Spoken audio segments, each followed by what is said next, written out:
మన కామన్గా బైక్లను కానీ కార్లను కానీ ఆర్టీఏ ఆఫీసర్లు ఆపుతూ ఉంటారు, దాన్ని చెక్ చేస్తూ ఉంటారు.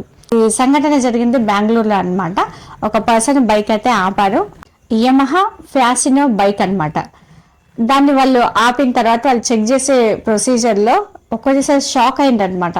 ఏంటి అంటే ఆ బైక్ మీద 311 చలాన్లు పెండింగ్లో ఉన్నాయి అనమాట. అంటే దాదాపు 1,60,000 రూపాయలు చలాన్ల రూపంలో పెండింగ్లో ఉన్నాయి. దాన్ని చూసి వాళ్ళు విస్తుపోయారనమాట. చాలా మట్టికి అలా దొరికినప్పుడు ఆయన ఏం చేస్తుంటాడంటే బైక్ వదిలిపెట్టి పారిపోతూ ఉంటాడు అనమాట. ఎందుకంటే ఆ బైక్ని అమ్మినా కూడా ఎన్ని వస్తాయి డబ్బులు, 1,60,000 అయితే రావు.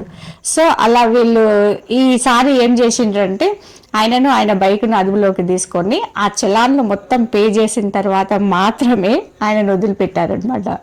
అండ్ నిజంగానే ఒక బైక్ మీద ఇంత ఉంటే ఇలాంటి వాళ్ళు ఇంతమంది ఉన్నారు ఆలోచించవచ్చు.